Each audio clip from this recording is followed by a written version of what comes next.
Inicialmente decir que sí, soy amigo de la casa, me encanta participar de estos eventos y me encanta como a Nico poder ir a Perú, pero lamentablemente en esta oportunidad no hemos podido.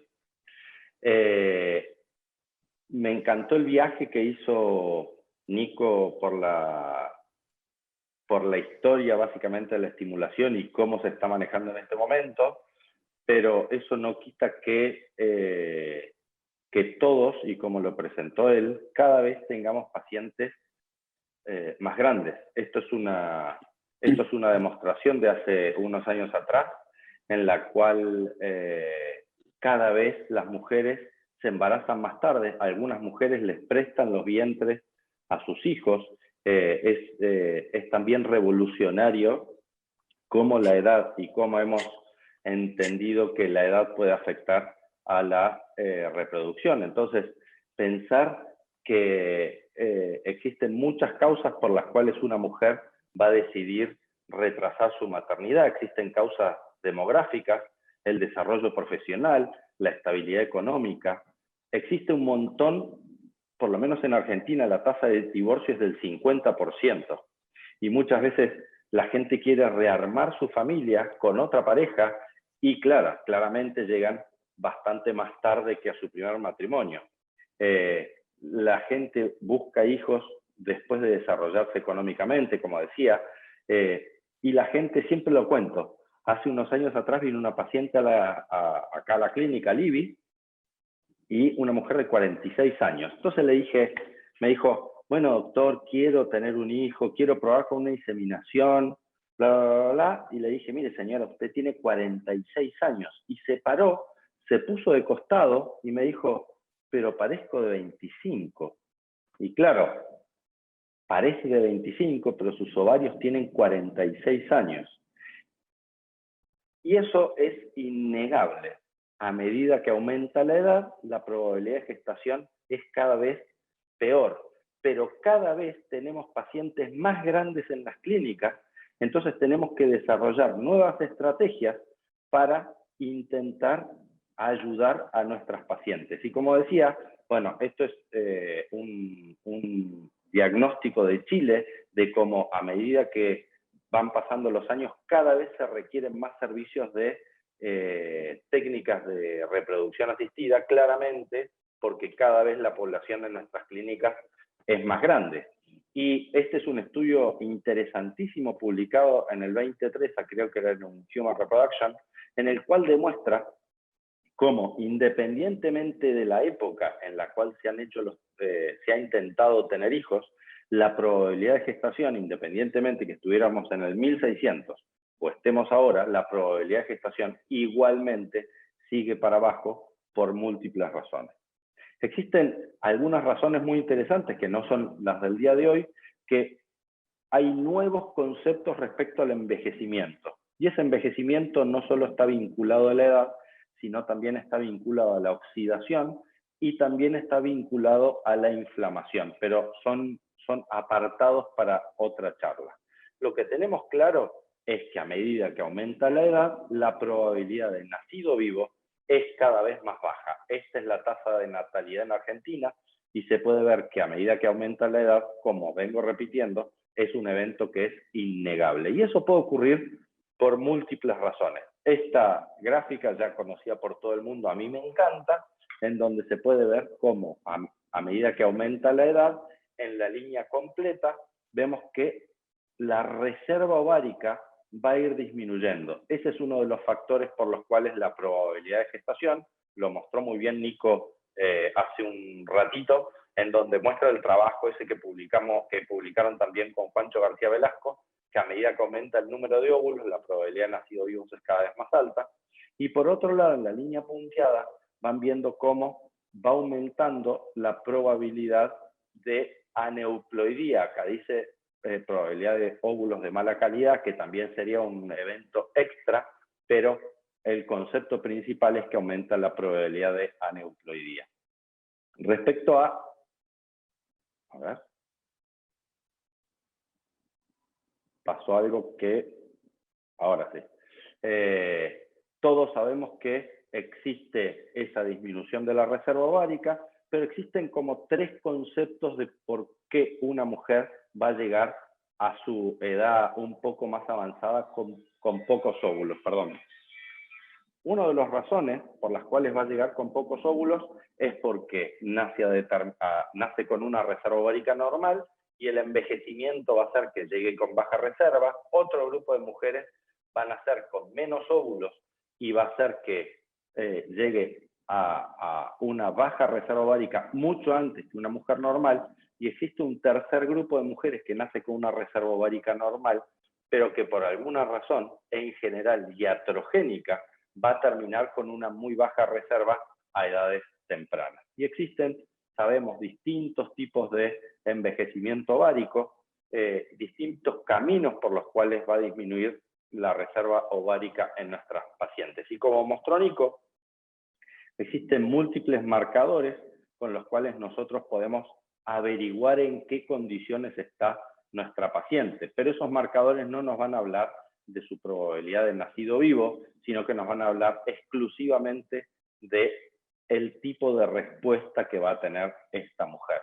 Nosotros en Argentina en particular, en general, no pedimos hormona antimuleriana por razones de que los seguros no lo quieren cubrir, entonces nos basamos en la combinación entre el conteo de folículos centrales, la FSH, y la edad de la paciente. Y con eso tenemos un gran predictor de cómo va a responder nuestra paciente.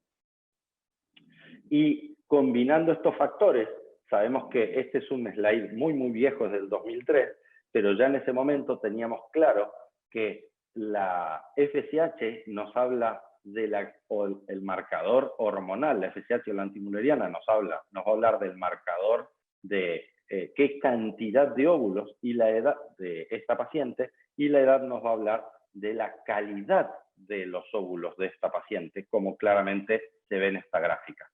Pero hace, creo que unos 5 años atrás, salió publicado este estudio en JAMA, que también es una revista con altísimo impacto, en el cual nos estratifica en realidad por grupos etarios y por otro lado nos estratifica por concentración de hormona antimuleriana que tienen las pacientes. Y fíjense que lo interesante de esto es que la hormona antimuleriana dividida por edad no es un marcador de probabilidad de nacido vivo, sino que el marcador principal de nacido vivo es la edad de la paciente. Como pueden ver, si estratificamos por edad y por antimuleriana, la probabilidad de nacido vivo siempre es la misma cuando las vinculamos, como decía, o las estratificamos por edad.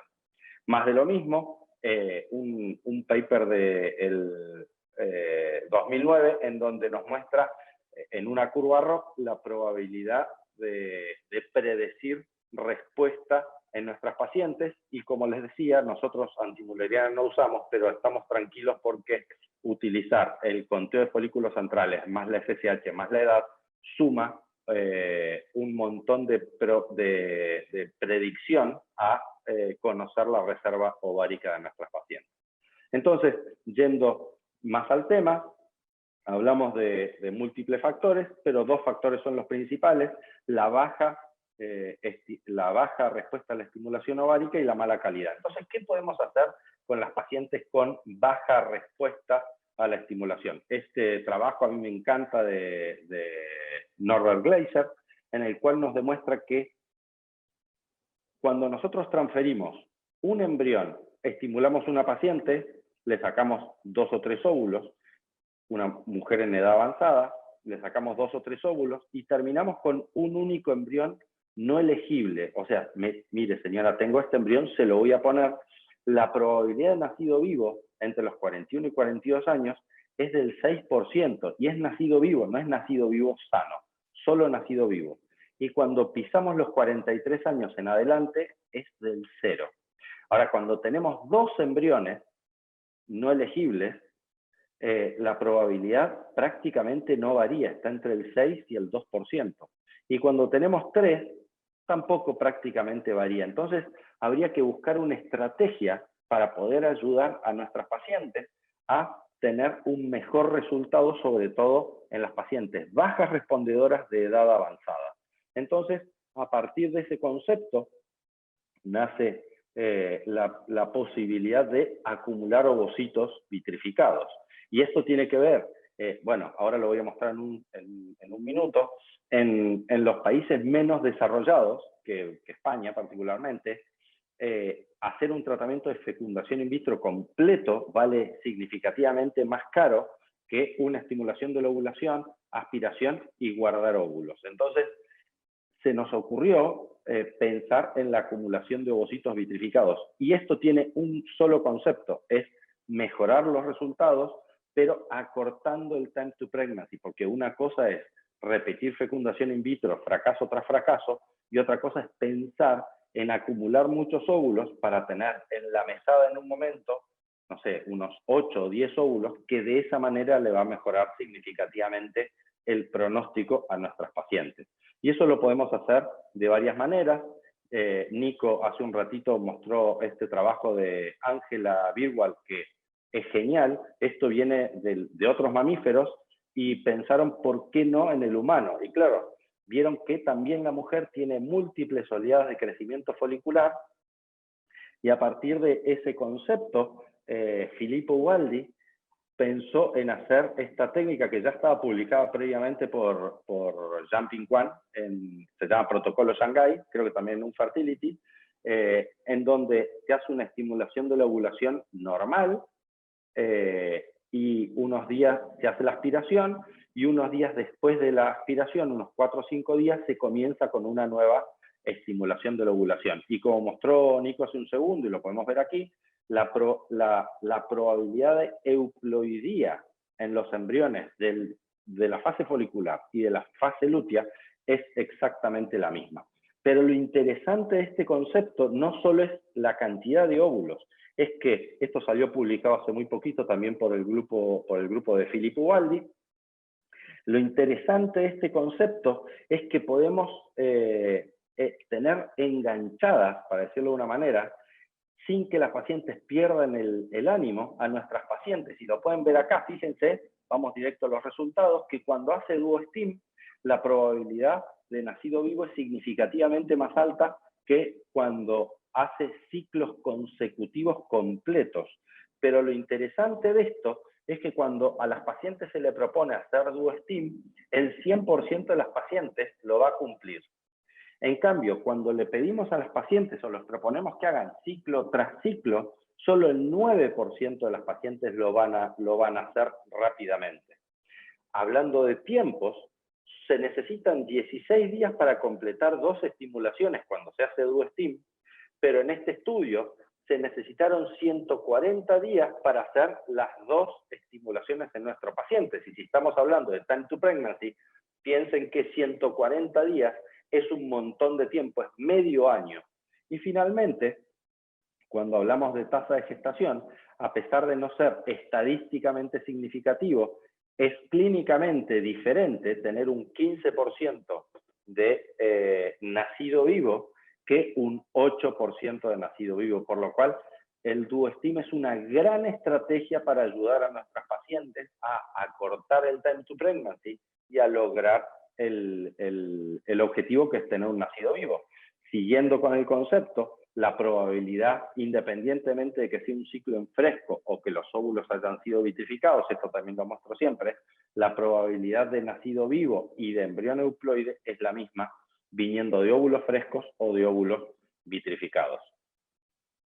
Siguiendo un poquito más adelante, hablamos recién de cómo podemos solucionar la baja respuesta en nuestras pacientes. Ahora deberíamos pensar en la mala calidad ovocitaria, que directamente se relaciona con la euploidía de esos óvulos. Ustedes pueden ver 2 fotos, los óvulos de arriba y los óvulos de abajo. Como pueden ver, son placas metafásicas. Las placas metafásicas de arriba se ven muy ordenadas y las de abajo se ven muy desordenadas. Y esto tiene que ver directamente con la edad de nuestros pacientes. Acuérdense que a medida que aumenta la edad, la mujer va desgastando o va gastando sus óvulos, y en el ovario van quedando, lamento si se escucha el ruido de afuera, va gastando los óvulos que tiene. Entonces, lo que normalmente todos sabemos que tiene que pasar es ese proceso, que es cuando ocurre el pico de LH, la mitad de los cromosomas que están adentro del óvulo se salen al corpúsculo polar, se detiene la profase que estaba detenida el litio-TN y continúa.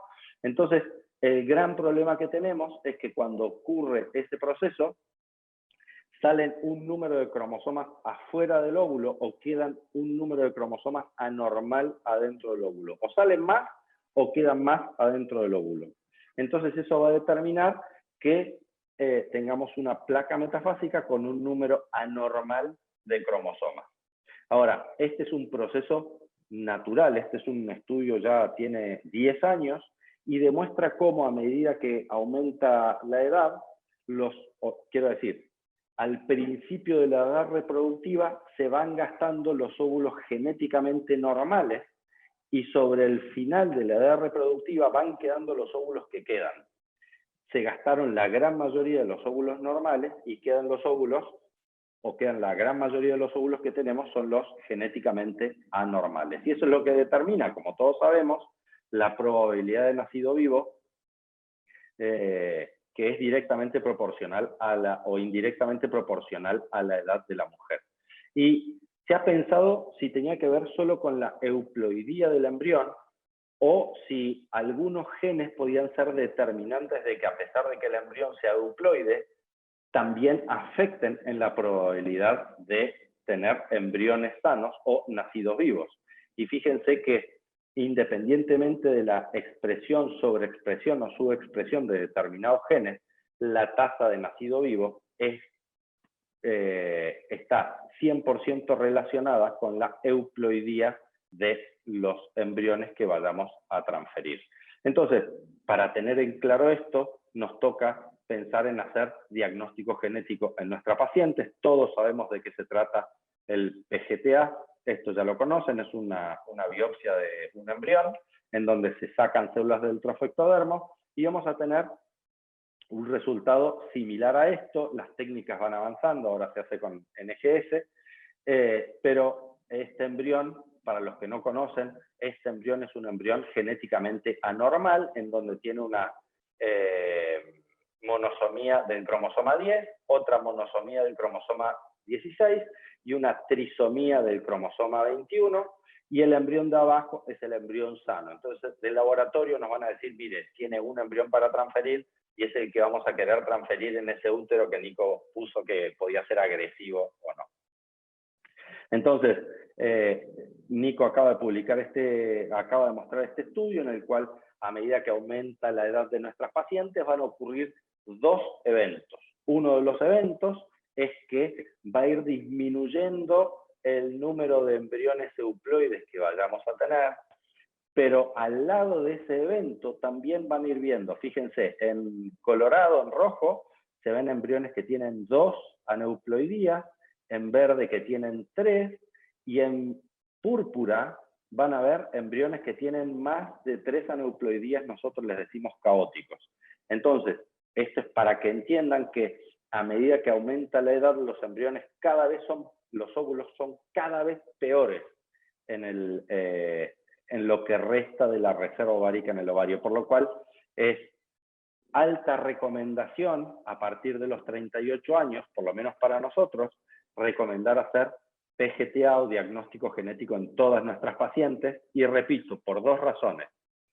Primero, para transferir un embrión sano, y segundo, para disminuir el time to pregnancy, porque si nosotros transferimos embriones que no sabemos si son euploides, estamos llevando adelante o estamos haciendo transcurrir demasiado tiempo en nuestras pacientes, y la próxima vez que la estimulemos va a tener óvulos cada vez más aneuploides en el ovario, por lo cual es fundamental la herramienta del diagnóstico genético para estas pacientes. Richard Scott, de nuestro grupo, publicó el año pasado, si no me equivoco, en un Fertility, cómo hacer diagnóstico genético cuando tenemos más de un embrión disminuye significativamente el costo del tratamiento. Por lo cual, los invito a los que no lo hacen a realizar PGTA también en sus pacientes mayores de 38 años. Bueno, esto es conocido por todos, que como hacemos PGTA, sabemos que la probabilidad de transferirse a nuestras pacientes es cada vez más baja, pero cuando las transferimos, la probabilidad de que cuando las transferimos, porque tenemos un embrión euploide, la probabilidad de nacido vivo se mantiene, independientemente de la edad de nuestra paciente. Ahora, respecto a la acumulación, en general nosotros nos gusta acumular, esto es de un trabajo, de un póster que presentamos en una R hace como 2 o 3 años, en el cual podemos ver que cuando acumulamos de a un óvulo, no le estamos mejorando el pronóstico a la paciente. En general, lo ideal es acumular de a más de 3 óvulos por estimulación. Básicamente porque les va a llevar demasiado tiempo y la probabilidad de euploidía en estas pacientes, sobre todo a medida que aumenta la edad, es cada vez más baja. Ahora, si no tenemos la probabilidad de hacer PGTA y si no tenemos la probabilidad de acumular ovocitos, entonces nos queda la última herramienta desde nuestro punto de vista, que es la ovodonación. Y respecto a ovodonación, ya tenemos todos bastante claro qué es, cómo preparamos el endometrio, no los quiero hacer perder tiempo con esto. Normalmente nosotros en Buenos Aires a las pacientes no les damos ni agonistas ni antagonistas a las receptoras, sino que las preparamos directamente y lo hacemos de 2 maneras diferentes. Una de las maneras es darle estrógenos de manera creciente y la otra manera es seguir un folículo hasta que llega a 18 milímetros y ahí comenzar con progesterona. Es un estudio que estamos haciendo en este momento. Les decía, comenzar con progesterona de ambas maneras y particularmente en las receptoras intentamos obviamente dar dosis bajas para no generarles riesgo, a pesar de que en ellas utilizamos progesterona para inhibir el ciclo y usamos agonistas de GnRH. Hay algunas pacientes en las cuales les hacemos doble triggering y cuando les hacemos doble triggering y tienen muchos folículos reclutados, les estamos aumentando el riesgo de hacer síndrome de hiperestimulación ovárica. Entonces, básicamente, saber que en nuestro programa de ovodonación les diría que el 100% de los tratamientos los hacemos con óvulos congelados y esto les traigo para mostrarles que no existe un efecto adverso del tiempo que llevan los óvulos vitrificados sobre la tasa de nacido vivo.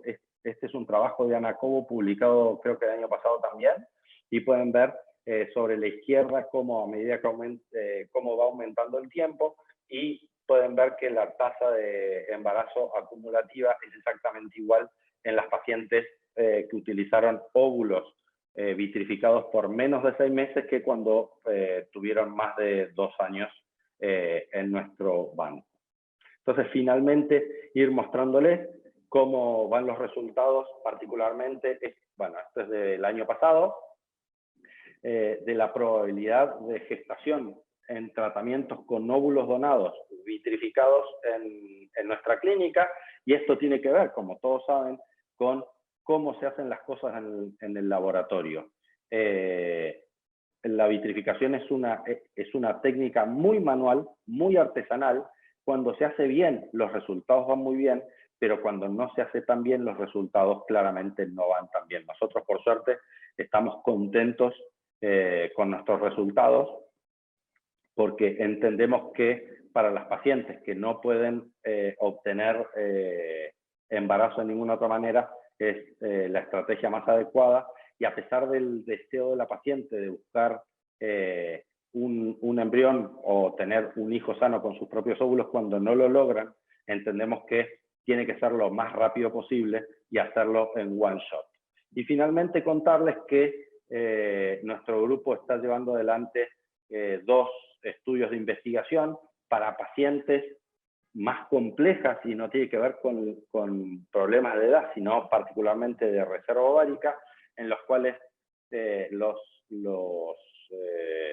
protocolos tienen que ver con la fragmentación del tejido ovárico. Esto aumentaría el sistema hypo y eso haría que los pocos folículos que le quedan a las mujeres en el ovario que están dormidos, esto una cadena por PTN, etcétera, etcétera, haría que algunos folículos puedan seguir adelante o puedan ser estimulados a hacer embriones y transferirlos. Y por otro lado está la utilización de células madre, que es muchísimo más complejo, es la inyección de células madre por vía vascular en el ovario, y esto también tenemos algunos nacidos vivos, pero por ahora son protocolos de investigación y nosotros no los ofrecemos, particularmente en Buenos Aires, no los ofrecemos a nuestras pacientes y menos en pacientes de edad. Y bueno, con esto termino y me conecto para las preguntas. Muchas gracias.